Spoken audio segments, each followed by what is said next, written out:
Good morning. It is Wednesday, the 28th of January. Our cold weather continues here in Hampton Roads. I'm meteorologist Craig Moeller, broadcasting from the 13 News Now studios in Southeast Virginia and Northeast North Carolina, serving Hampton Roads down through the Outer Banks, the Eastern Shore, interior Northeast North Carolina as well. You found us here on the weather desk. Maybe you're watching on 13 News Now Plus. Maybe you have us on YouTube. However you found us, we're glad you're here. We've got a half an hour to tackle today's top weather headlines, and I want to talk to you about the busy time that we're having here with our weather staff at 13 News Now.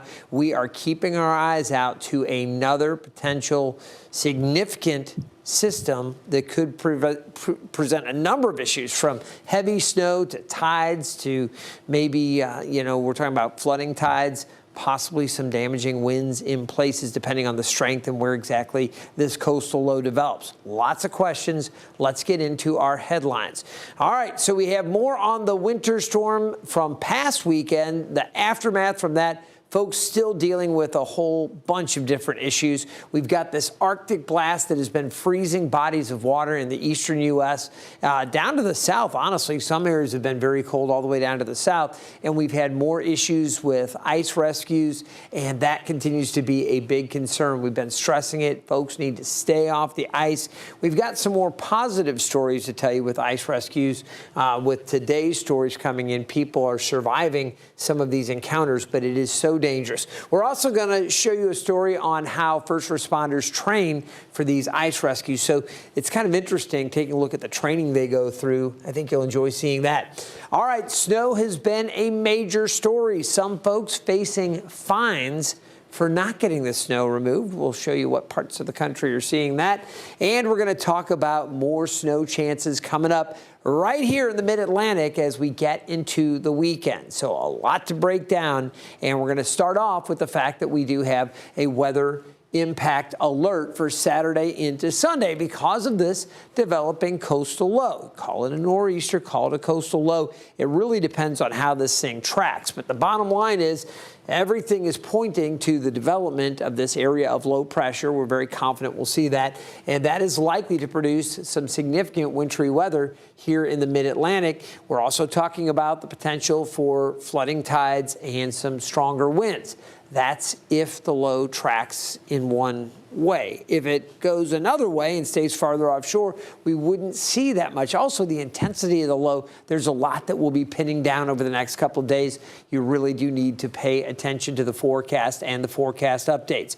Again, a coastal low is very likely to take shape Friday into Saturday, somewhere off the southeast coast, and then track along. This particular model, this image shows that low position right there. That's what that center circle represents. You can see as that throws moisture from the ocean, that moist ocean air, back into Arctic air, which has been in place all week, will continue to be in place. This is a classic pattern with this cold air in place for significant snow for our area. We'll talk about kind of some of the projections. It's still early to really get specific. It's still a little bit too early to do that. But based on what we're seeing, I'm going to give you a feel for what I think we're going to see coming through the weekend.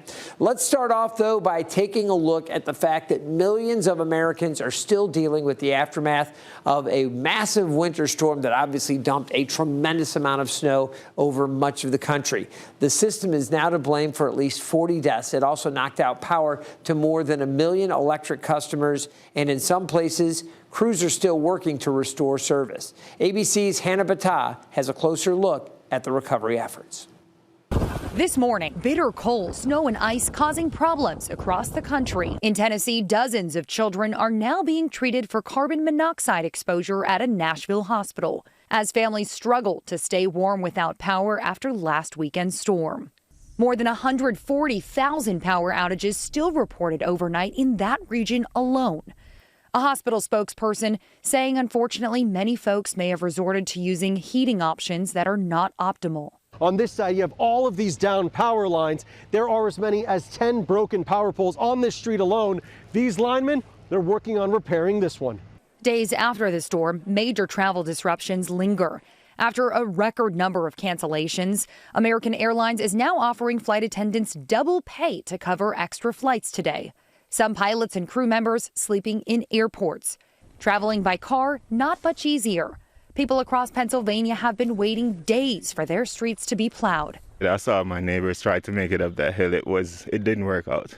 On Louisiana's frozen Interstate 20, hundreds of drivers were stranded for more than 24 hours. In Mississippi, the weight of snow and ice bringing down these gas station canopies, crushing cars, injuring multiple people. And in North Texas this morning, drivers are being warned about freezing fog, a type of fog that leaves a layer of ice on everything it touches. Fog of the regular kind is being blamed for this 43-vehicle pileup near Bakersfield, California. Hannah Battah, ABC News, New York. All right, that system didn't just bring snow and ice to the south. Take a look at this. We've got some video from Geneva down in the southern part of Alabama, about 90 miles off to the northeast of Pensacola. The National Weather Service confirms an EF2 tornado touched down there Sunday.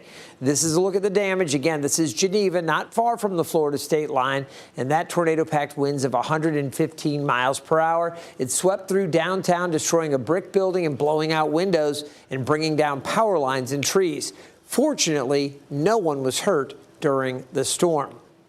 All right, we'll turn our attention from Geneva there in the southeast part of Alabama all the way across the country to Arizona and specifically Phoenix. One of the airports hit hard by the travel delays, Phoenix Sky Harbor in Arizona. Now, according to FlightAware, roughly 100 inbound and outbound flights were canceled at the airport on Tuesday. Many of those were American airline flights. The carrier says it's backed up because the winter storm impacted 5 of its major hubs, including Dallas-Fort Worth. And for one woman, the delays have been devastating. I missed my dad's wake tonight, so that's not going to count for anything. Just stuck in the airport. I feel like they don't care about any of these people in line. They all walk out with the same outcome of nothing. They don't find their luggage. They don't find anything. There's no reimbursements. Like I said, I paid $1,000 yesterday. They have to go on something, refund.com. They don't help. No reason. My ticket was non-refundable because I booked last minute. Well, I booked last minute because my dad died. American Airlines says it's working to get back to its regular schedule. Now we'll turn our attention up to the northeast U.S. and you see Pennsylvania here. Crews in Pennsylvania at Pittsburgh International have been working around the clock to keep the airport operational. Since the storm, 12 snow removal vehicles have been out in full force, each one equipped with a giant snow blower. Crews have been focused on clearing the runways, the taxiways, and the roads coming in and out of the airport. The goal was always to have at least 2 runways open all the time. It's been quite a battle there. Now, in New York City, the icy conditions forced the ferry system to suspend operations. Here you can see why. Right now, there are ice chunks all over the Hudson River, making it hard for ferries to complete their routes. The pause on service went into effect Tuesday and is likely to last several days. Crews will be monitoring the conditions in the waterway and will resume operations once it is safe. Now, here in Massachusetts, not far from Boston, a woman says she's thankful to be alive after her car slid off the road into an icy river. Again, this happened in Ashland on Monday night. This is about 30 miles west of Boston. That woman, who is an emergency department nurse, she says she was on her way home from work when she lost control of her car. She hit a snowbank, crashed through a guardrail, slid down a 20-foot embankment, and ended up in the Sudbury River. I just reached to my phone. It was connected to the charger, so I just grabbed it and said, thank God it wasn't stuck anywhere. I was able to grab it, called 911. The car had about a foot of water inside, and rescuers pulled her out through the windshield. Fortunately, she was not hurt. Meanwhile, on the eastern shore of Virginia, crews rescued a dog from icy waters in Accomack County. This happened up around one of the creeks there, Chesaconassex Creek. That happened Tuesday morning after the dog fell through the ice. A rescuer wearing a cold water suit used an inflatable raft to reach the dog and brought it safely back to shore. The dog was turned over to animal control, where it is being treated for hypothermia and minor paw injuries from the ice. It is something to see, again, just how cold it's been. Ice rescues can be very dangerous and require special training. In Iowa, one fire department took advantage of the wintry weather, showing high school students how to properly pull someone from frozen water. Jonas Evans reports. Going to get very tight around your neck, okay? Muscatine Fire is suiting up. Should I pull my neck up? Yep. But not for their own training. Today, these firefighters are teachers. You see that light bulb kind of click on something when you're doing training. You're like, oh, this is why we're doing it. And the mentors, they help you out and they help grow your confidence and your knowledge and all these different things. Muscatine's Fire Explorers program trains local high schoolers. Watch them, but continue to walk, okay? With trainings that include how to save someone that's stuck in the Mississippi. Ice rescue is one of the big ones they really enjoy. So even when they're first scared to get in the water or anything like that, once they're in the suits, it's a fun time. Did your feet want to fling up at you? Not really. Not too bad. Today's lesson is all about the exact steps of ice rescue procedure. That means first inspecting the ice, then securing the rope, before finally giving the signal. All right, so he's ready to haul. Make sure the carabiner, you keep that open, because if it comes out of the water after getting wet, it could freeze. And then a muscle will really get them over that edge. You have to tread water a good amount, because you can't really touch out there. Ready? 1, 2, 3. It's teaching you things before, you start the academy and things. You're getting hands-on experience at, a young age, and not a lot of people get to experience it. Young trainees that this department hopes to keep for the long run. We try to create a passion for firefighting in them. We start doing the training, and a lot of them start to really enjoy it. I actually didn't think about firefighting at all until a couple years ago, and my buddy got me into it. And now it's just something that I've really loved, and I think it would make a good career for me. All right, hats off to all of our first responders and to those young men there in that story, and there are other classmates that are wanting to pursue that profession. So we really need these folks, and you get a feel for just how much work they have to put in. You think about police and rescue squads, firefighters all over the country dealing with helping people with these issues, fighting these brutal cold and raw elements. So again, important work there. All right, we're going to take a quick break, just 2 minutes, okay? Another look at the cleanup efforts going on after that massive winter storm, and we'll tell you who is getting fined now for not removing the snow. It's becoming a bigger issue. Plus, we've got snow likely for Hampton Roads this weekend. We're going to talk about that and how that storm system's coming together in 2 minutes.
Welcome back to the Weather Desk. I'm meteorologist Craig Moeller. Check out right now how much of the country is at or below freezing. We've got 32 in Salt Lake, 27 in Albuquerque, Billings, Montana there at 30. Obviously, it's colder across the upper Midwest around the Great Lakes region. You head down to San Antonio and Dallas there in the upper 20s.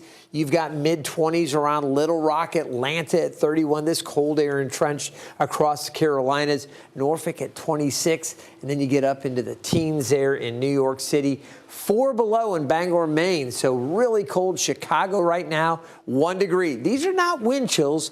These are air temperatures, and this cold blast that we've been dealing with that's hit so much of the country really isn't showing any signs of letting up anytime soon. The frigid temperatures have forced the Akron Zoo in Ohio to close until at least Thursday. Bob Jones spoke with zookeepers about the cold conditions. Video from the Akron Zoo shows otters slipping, sliding, taking a dip, and having a blast, unfazed by the Arctic blast that has settled into northeast Ohio. They're just thriving in their habitats. Of course, they do have access to an indoor holding space that is heated, but they have the choice. Coyotes also have no problem relaxing in the snow that is piled up. The lions are taking advantage of some extra hay for warmth on a lazy day, as is the zoo's biggest animal, Jackson the grizzly bear, who has built up his fat storage for the winter. I call it their bulking season, and then that allows them to stay warm throughout the winter. Noel the alpaca doesn't mind the cold temps, but also has a heat lamp and a straw bed. And heated rocks are in place to help keep the tigers and lions comfortable. A heated pool is available for storks, but it was empty on Tuesday because the storks and the flamingos have been brought inside, along with some of the zoo's most popular and entertaining animals, the gibbons, including the baby Luco. Because we have an infant who is just about 6 months old, they are locked in and they stay inside all winter long. Jessica Lelish, a lead zookeeper, says while several of the species are native to the winter conditions, the zookeepers do daily checks to make sure the animals are withstanding the conditions and not showing signs of frostbite or hypothermia, such as discoloration of skin.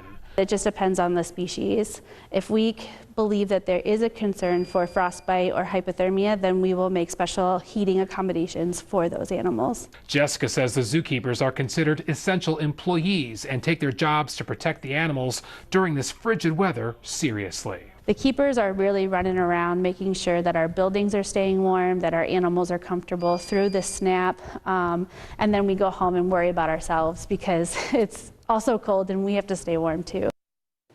Thought the alpaca really had it figured out with the heat lamp and the extra warm hay. Just kind of like, all right, I can deal with this. It is really cold there, and it is very, very frigid across our region. This was what was going on at 9 o'clock last night. This morning, we are waking up with temperatures in the teens, and we had even colder conditions at times across our immediate area. We do want to talk about D.C. because up in Washington, D.C., business owners could now face fines of up to $150 if they don't clear the sidewalks outside of their storefronts in a timely manner. Sidewalk enforcement is now in effect across all 8 wards. Under D.C. code, sidewalks must be cleared of snow 8 hours after the storm ends. Public Works officials say they're taking this seriously because refreezing could create very dangerous conditions for pedestrians. Residential enforcement is not yet in effect, but when it does, homeowners who don't clear their sidewalks could face a $25 fine. Now, in New Jersey, one homeowner decided to let a robot clear the snow from his driveway while he stayed warm inside. Check it out. This video shows the autonomous snow blower. They're hard at work in Chester, about 45 minutes from Newark. You can see that snow blower doing its thing. That robot ran throughout the night to clear that 6,000 square foot driveway, returning to its charging port as needed. The homeowner says it took a while to set up properly, but in the end, it was worth it. It takes a while to set them up. I'll tell you right now, this isn't for people that just want to buy something, take it out of the box and use it. I have probably 30 hours invested in assembling, programming it, walking it around my driveway. Well, that's how robotics and AI helps us live better lives. So who wants to be outside clearing your driveways? That is crazy. Look at it go. All right, that homeowner says if the robot can get his 300-foot long driveway done, it can probably handle anything. Yeah, that's a massive driveway. Think about how many times I had to go out and shovel out of heavy snow when we lived in Chicago and Detroit, back in St. Louis. As a kid growing up, you'd see the snow coming, you knew you had some work ahead of you. Can't imagine. A robot would be great, wouldn't it? All right, well, we're going to talk about the bitter cold temperatures here in Hampton Roads. Right now, skies are dry. I mean, we don't have any rain coming down or snow, certainly no ice to worry about falling from the sky. It's partly cloudy to mainly clear depending on where you are. But the temperatures are very cold. Right now, we have temperatures in the mid-20s for many locations, Hampton and Norfolk, a little warmer in Virginia Beach, down around Elizabeth City and out towards Suffolk. Cooler in Wakefield, chilly up at West Point, 19 in Richmond, so still very cold this morning. And the wind chills, it feels like it's in the teens for most of the area, a little bit warmer down to the south. As we go through the afternoon, temperatures will feel like they're in the upper 20s. Despite some sunshine, it is going to stay cold today. And really, for the next 4 days, right on through the weekend, we're going to be stuck around 30, 31 degrees or so for a high. After that, Monday, we're up to 35, and we'll be in the upper 30s. But keep in mind, our average high is 51, so no warm weather really in sight anytime soon. All the way through the following weekend, next week, we have temperatures expected to be well below average. And looking out again, 8 to 14 days, we will be below average, and areas off to the north of us and along the northeast coast could be significantly below average as well. That cold air is just set up and entrenched. Now, as we take a look here at the forecast, you can see a little bit of snow over northern parts of Nevada, back into Idaho, a little bit up across northern Idaho and western Washington. Aside from that, we're seeing a few snow showers back into Iowa, a little bit of lake effect, but it's very light and spotty. Also a few flurries back across West Virginia. This cold air is going to continue to be in place, and we've got this Arctic air that will be here as our coastal low develops. So let's talk some more about what's going on with the futurecast. And you can see we're going to remain dry here. Much of the country really not looking at too much. I do think we'll eventually find some more wet weather coming into the northwest. You see some of that, and a little bit of snow maybe moving with a quick system here that's going to kind of swing off the coast. And eventually, I think we're looking at the development of an area of low pressure off the southeast coast as we get into early Saturday. That's an early look at it. You see some of the snow showers setting up across Kentucky and Tennessee.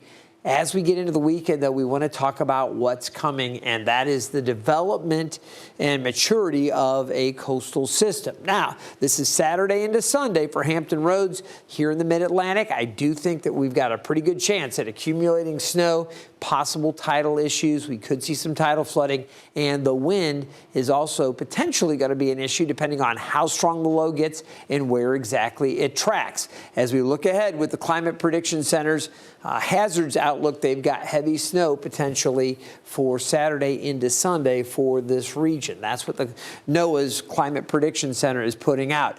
As far as the models go, you've got a couple of them. I've been showing this a lot. This is the European model in red. The GFS is in yellow, and the two centers are located. The GFS is closer to the coast. The Euro is a little bit farther off. As we take you forward in time, they ramp up. Again, the GFS closer to the coast, the Euro farther inland. And then as we go forward, you see it starts to shoot out, so it starts to move farther away. This is into early Sunday. The GFS is closer here, bringing in the chances for more snow with the GFS. They both do move away, and again, you can see that low kind of moving off pretty quickly in that direction with the Euro, and the Canadian models also held it out, while the GFS had a little closer and eventually accelerates it as well.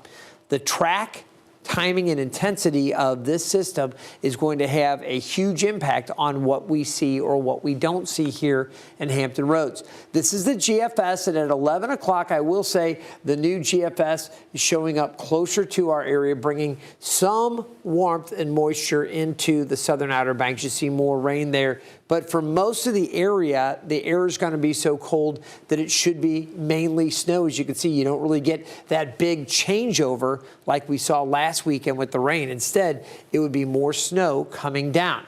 Now, the chances for 6 inches or more when we take a look at the ensembles Okay, that's where they take a bunch of different variations with the GFS model, and they've got about 60 to 70% chance we could see 6 inches of snow or more. So the GFS is going for it with that. Previously, they were really projecting some very high totals. They're starting to come down to a more reasonable level. That's the solution. If this stays closer to the coast, the winds are stronger here at the Outer Banks and along the area. If it's farther out, a little bit less. With those impacts, you can see how the GFS carries the snow away later Sunday. Let's look at the Euro. Now, the Euro brings, again, that low pressure, it develops it, and you can see as it moves along here, we get some snow, again, during the day on Saturday, but that low is not here, it's farther out, so the snow intensity is a little farther out to the east, and we're kind of on the fringe here with lighter amounts. And you can see how it moves away pretty quickly. By noon Sunday, the Euro pretty much wipes out the snow, takes it out. And that is projecting slightly lower amounts, maybe in that 4 to, say, 5.5 or 6 inch range. And the models have been fluctuating throughout the week. So that's why we're not really trying to pin down the exact details on this yet. But as we go over the next day or so, we're going to get a better feel. Now, if it stays closer to the coast, and that's the way the GFS was kind of trending in this area, it's a little bit warmer, and you might get a little bit of mix or even some rain around the Outer Banks, but mix, mainly still snow for our area. But the closer it is to the coast, the more chances you get for a little more warmer air to try to work in. Cold air is in place. If it stays on this blue track, it's in the sweet spot with heavy snow. If it follows this green track, then it's farther offshore, less amounts. This is how the models have been trending, but I will say the GFS has come back a little closer to this line nearer to the coast. So we just have to wait and see, all right? What we know about this storm, very cold through next week. Low pressure is very likely to develop, and it's a classic setup for heavy snow. Small changes to the track and timing make a huge difference. What we don't know is the exact track of the low. I just showed you what the variability could be. How strong the low will be, that will have impacts on whether or not we see the strong winds and the higher tides potentially this weekend. And then again, those impacts will have to be determined. We will, of course, keep a close eye to all of this and keep you updated. As we get to Thursday and into Friday, we should have a very good understanding of what more of those direct impacts will be. We're just waiting for the models to kind of show more agreement. What we do know, again, very cold for the next few days. We do have that chance for snow to develop Saturday into early Sunday, and then breezy and cold to start next week. I hope you've enjoyed this edition of the Weather Desk. Stay weather aware. We'll keep you informed. We'll see you next time.